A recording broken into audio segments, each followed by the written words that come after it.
والسلام على سيد الأنبياء والمرسلين نبينا محمد وآله وصحبه أجمعين.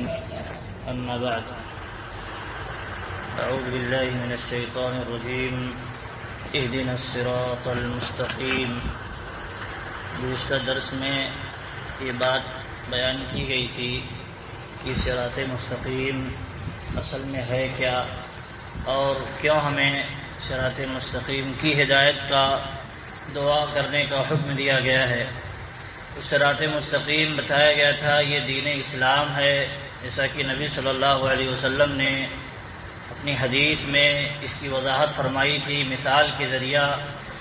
یہ ایک سیدھا راستہ ہے، اس کے دائیں اور بائیں دیواریں ہیں. تو یہ سیدھا راستہ ہے، یہ اسلام ہے، دین اسلام ہے اور وہی صراط مستقیم ہے. دائیں بائیں جو چیزیں ہیں وہ دیواریں جو ہیں وہ اللہ کے حدود ہیں. اس کے اندر کچھ دروازے کھلے ہیں، ان پر ہلکے اور معمولی پردے لٹکے ہوئے ہیں. وہ جو دروازے ہیں وہ کیا ہیں؟ اللہ کی حرام کردہ چیزیں ہیں، تو ان میں انسان داخل ہونے کی کوشش نہ کرے. تو یہ صراط مستقیم بتایا گیا تھا. ایک بات اور بھی ذہن میں رکھنی چاہیے، وہ یہ کہ صراط مستقیم جو ہم نے جانا کہ یہ اسلام ہے، قرآن کریم کے اندر بھی بہت ساری جگہوں پر کہا گیا ہے یہ صراط مستقیم ہے، اس کو بھی جان لینا چاہیے. یہ اللہ رب العالمین جیسے نبی صلی اللہ علیہ وسلم نے کہا صراط مستقیم اسلام ہی ہے، اللہ تعالیٰ نے بھی قرآن کریم کے اندر اس کی مثالوں کے ذریعہ دین اسلام کے کام کو گنانے کے بعد کہا ہے یہ صراط مستقیم ہے. دیکھتے ہیں اللہ رب العالمین نے ایک جگہ توحید کو صراط مستقیم قرار دیا ہے. اسلام کا پہلا رکن توحید ہے. توحید کو اللہ رب العالمین نے صراط مستقیم قرار دیا ہے. اللہ رب العالمین کا ارشاد ہے ان اللہ ربی وربکم فاعبدوہ ھذا صراط مستقیم، کہ یقیناً اللہ میرا بھی رب ہے تمہارا بھی رب ہے. اللہ رب العالمین اپنے نبی سے کہہ رہا ہے کہ کہہ دو اللہ میرا بھی رب ہے تمہارا بھی رب ہے، تو تم لوگوں کیا کرو، تم اسی کی عبادت کرو اور یہی صراط مستقیم ہے. اللہ ہی کی عبادت یہی صراط مستقیم ہے. اللہ رب العالمین نے یہاں دیکھیے اپنی عبادت کو صراط مستقیم سے تعبیر فرمایا ہے. اور ایک جگہ فرمایا وَأَنِ اعْبُدُونِي هَذَا صِرَاطٌ مُسْتَقِيمٌ، اے لوگو میری ہی عبادت کرو یہی صراط مستقیم ہے. تو اگر عبادت انسان کرتا ہے، نیک اعمال کرتا ہے، وہی اسلام ہے. نیک اعمال کرے لیکن اللہ کے لیے نہ کرے، کسی اور کے لیے کرے تو وہ شرک ہو جائے گا. جب شرک ہو جائے گا تو صراط مستقیم یا اسلام کہاں بچا؟ اسی لیے اللہ رب العالمین نے اس کو صراط مستقیم سے تعبیر فرمایا ہے. یہ صراط مستقیم ہے، لہذا تم صراط مستقیم پر قائم رہنا چاہتے ہو تو تم میری عبادت کرو. اسی طرح یہ جگہ اللہ رب العالمین نے صراط مستقیم کی تفصیل اس سے پہلے کوئی چیزیں بیان فرمائی ہے. بہت ساری چیزیں، جیسے کہا کہ شرک چھوڑ دو، والدین کی خدمت کرو، اور اسی طرح کہا اولاد کو قتل نہ کرو، رزق کے ڈر سے انہیں قتل نہ کرو، اور اسی طرح جتنے بھی ظاہری فحش منکرات غلط کام ہیں ان سے بچتے رہو. یتیموں کا مال نہ کھاؤ، ناحق کسی پر ظلم نہ کرو، اور اسی طرح ماپ تول میں کمی نہ کرو، اس کو پورا ادا کرو. یہ ساری چیزیں اور عدل و انصاف کا حکم دیتے ہوئے اس کے بعد اللہ رب العالمین نے کہا ان ساری چیزیں اسلام ہیں. شرک سے بچنا، والدین کی خدمت کرنا، یتیموں کا مال نہ کھانا، ظلم نہ کرنا، ظلم سے بچنا، انصاف سے کام لینا، اور اسی طرح ماپ تول میں کمی نہ کرنا، اپنی اولاد کو قتل نہ کرنا. یہ ساری چیزیں اسلام کی تعلیمات میں سے ہیں. اس کے بعد اللہ رب العالمین آگے چل کر کے فرماتا ہے وَأَنَّ هَذَا صِرَاطِي مُسْتَقِيمًا فَاتَّبِعُوهُ وَلَا تَتَّبِعُوا السُّبُلَ فَتَفَرَّقَ بِكُمْ عَنْ سَبِيلِهِ ذَلِكُمْ وَصَّاكُمْ بِهِ لَعَلَّكُمْ تَتَّقُونَ. اس کے بعد اللہ رب العالمین وصیت کرتا ہے، لوگوں کو ایک نصیحت کرتا ہے کہ دیکھو یہی صراط مستقیم ہے. شرک، برائیوں سے بچنا اور اچھائی کو اپنانا یہی صراط مستقیم ہے. تو تم کیا کرو، اسی کی تم پیروی کرو، اسی پر جم جاؤ اور دوسرے راستوں پر نہ چلو. دوسرے جو راستے ہیں، پگڈنڈیاں ہیں، ان پر نہ چلو۔ ہوگا کیا اگر ہم اس راستے کو چھوڑ کر کے پگڈنڈیوں پر چلنے لگیں گے، ادھر ادھر کے راستوں پر، تو اللہ کے راہ سے بھٹک جائیں گے۔ اللہ رب العالمین اس کی وصیت کرتا ہے تاکہ تم متقی اور پرہیزگار بن جاؤ، اللہ رب العالمین کے ہاں کام آنے والے بن جاؤ۔ ایک جگہ اللہ کے نبی صلی اللہ علیہ وسلم نے ایک مثال دی، مثال کے ذریعہ بیان فرمایا کہ صراط مستقیم جو ہے، اسی آیت کو دلیل بناتے ہوئے وَأَنَّ هَذَا صِرَاطِي مُسْتَقِيمًا، اللہ رب العالمین نے کہا یہی صراط مستقیم ہے، تم اسی کی پیروی کرو۔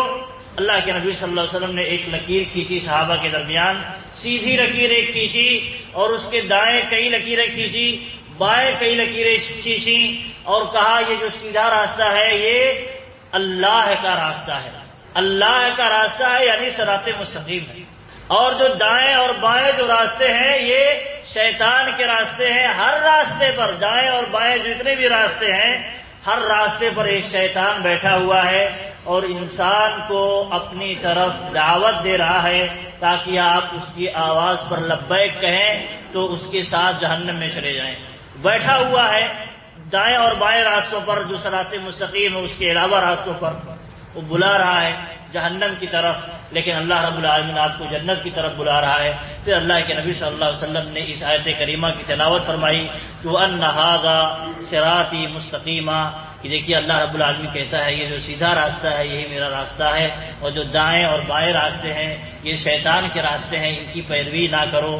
اللہ رب العالمین ہمارا خیر خواہ ہے، اس لیے ہمیں خیر خواہی کے جذبے سے بتانا چاہتا ہے اگر تم اس راستے کو چھوڑ دو گے تو تمہیں شیطان شکار کر لے گا، کیونکہ جو حق کا راستہ ہے ایک راستہ ہے، اور جو باطل راستے ہیں شیطان کے جو راستے ہیں وہ کئی راستے ہیں۔ آپ اگر ذرا سا بھی ادھر ادھر ہوئے پھسل کر کے شیطان کے چنگل میں، شیطان کے جال میں پھنس جائیں گے، اس کے شکار ہو جائیں گے، اور شیطان چاہتا ہی ہے کہ میرے ساتھ جہنم میں انسان بھی چلا جائے اللہ کی بغاوت کر کے۔ تو اللہ رب العالمین دیکھیے ہمارے لیے خیر خواہی کے جذبے سے خیر خواہ ہے ہمارے لیے، اسی لیے اللہ رب العالمین نے حق کی راہ کو واضح فرما دیا ہے اور باطل کی راہ کو بھی واضح فرما دیا ہے تاکہ ہم حق کو اختیار کریں اور باطل سے بچیں۔ یہ بہت اہم چیز تھی جس کی طرف نشاندہی اللہ رب العالمین نے فرمائی ہے، یہی صراط مستقیم ہے۔ قرآن کریم کے اندر اچھائی کو کرنا، برائی سے بچنا، یہی صراط مستقیم ہے۔ اسی لیے اللہ رب العالمین نے ایک جگہ آپ فرمایا، دیکھیے یا ایھا الذین آمنوا ادخلوا فی السلم کافۃ، اے ایمان والو اسلام میں پورے کے پورے داخل ہو جاؤ، ولا تتبعوا خطوات الشیطان، پورے کے پورے اگر ہم اسلام میں داخل نہیں ہوتے ہیں تو گویا ہم شیطان کی کہیں نہ کہیں پیروی کر رہے ہوتے ہیں۔ کہا پورے کے پورے اسلام کے اندر داخل ہو جاؤ، ولا تتبعوا خطوات الشیطان، شیطان کے نقش قدم کی پیروی نہ کرو۔ شیطان ابھی چھوٹا کام کرائے گا، بعد میں آپ کو بہت بڑا کام کرا سکتا ہے، بہت بڑا جرم کرا سکتا ہے، اس لیے اس کے نقش قدم کی پیروی نہ کرو، اللہ رب العالمین نے منع فرمایا۔ پھر کہا وہ تمہارا کھلا ہوا دشمن ہے۔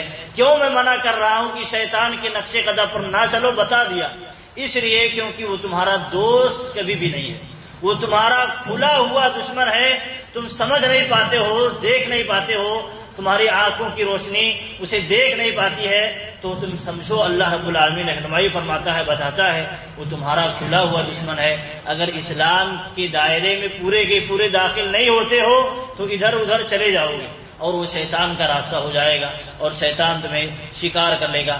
آپ دیکھیں ایک بات یہ ہے کہ ہم بار بار اللہ رب العالمین سے اہدنا الصراط المستقیم بار بار دعا کرتے رہتے ہیں، حالانکہ ہم کہتے ہیں ہم مسلمان ہیں، ہم صراط مستقیم پر ہیں، پھر ہم بار بار کیوں دعا کرتے ہیں؟ جیسا کہ بہت سارے منحرف لوگ یہاں ہندوستان میں بھی اور بھی بہت سارے پہلے کے لوگ یہ اعتراض کرتے ہیں کہ دیکھیے اسلام، ایک مسلمان جب اسلام میں داخل ہو جاتا ہے تب بھی وہ مسلمان نہیں رہتا، تبھی تو بار بار دعا کرتا ہے اللہ مجھے صراط مستقیم کی ہدایت دے دے۔ یہ دیکھیے دراصل کیا ہے، کم علمی کا نتیجہ ہے، کم علمی کا نتیجہ۔ آپ دیکھیں دنیوی مثالوں میں سمجھیں گے تو سمجھ میں آ جائے گی بات۔ آپ کوئی تجارت کرتے ہیں، کوئی تجارت کی دکان کھولتے ہیں، تو ایسا نہیں دکان کھول لیے تو اب اس کے فائدے کی اللہ رب العالمین سے دعا نہیں کریں گے۔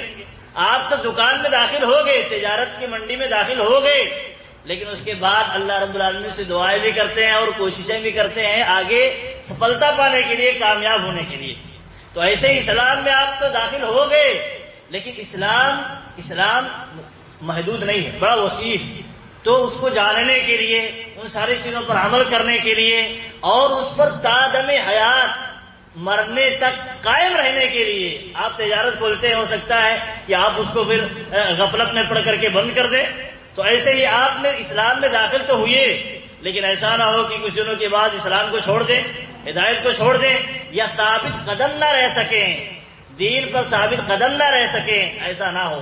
اسی لیے ہم بار بار دعا کرتے رہتے ہیں، اے اللہ تو ہمیں اس دین پر ثابت قدم رہنے کی توفیق دے، کیونکہ یہ معاملہ اللہ کے ہاتھ میں ہے، توفیق دینا اللہ رب العالمین کے ہاتھ میں ہے۔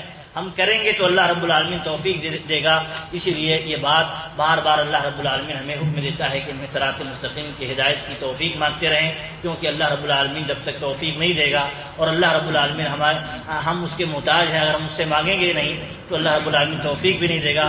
اسی طرح آپ دیکھیں اللہ رب العالمین نے قرآن کریم کی ایک آیت میں فرمایا، یا ایھا الذین آمنوا آمنوا باللہ، اے ایمان والو اللہ پر ایمان لاؤ۔ تو ایمان لے آیا تو پھر اللہ رب العالمین کیوں کہہ رہا ہے ایمان لاؤ اللہ پر، اس کے رسولوں پر، یوم آخرت پر، کتابوں پر؟ وہ اس لیے علم کہتے ہیں کہ یہی بات ہے کہ ایمان والوں سے جب کہا جائے کہ تم ایمان لاؤ تو اس کا معنی یہ ہے کہ تم ایمان پر ثابت قدم رہو، پھسلو نہیں، ادھر ادھر پگڈنڈیوں پر نہ چلے جاؤ، ڈگمگا نہ جاؤ۔ وہی دعا ہے کہ اہدنا الصراط المستقیم میں بھی اسی اللہ کے نبی صلی اللہ علیہ وسلم دعا کرتے تھے، اللہم ثبت قلبی علی دینک، اے اللہ تو میرے دل کو اپنے دین پر قائم رکھ، کیونکہ یہ دل کیا ہے، ادھر ادھر ہوتے رہتا ہے۔ تو اسی لیے اللہ رب العالمین سے بار بار ہمیں دعا کرنے کی ضرورت ہے، اور اللہ رب العالمین نے ہمیں سکھائی بھی ہے کہ ہر نماز میں، ہر حال میں ہم دعا کرتے رہیں، اللہ رب العالمین سے ہدایت کی توفیق مانگتے رہیں۔ اللہ رب العالمین سے دعا ہے کہ جو کچھ ہم سنتے ہیں اس کے مطابق عمل کرنے کی توفیق دے، آمین۔ وصلی اللہ علی نبینا محمد وعلیہ وسلم۔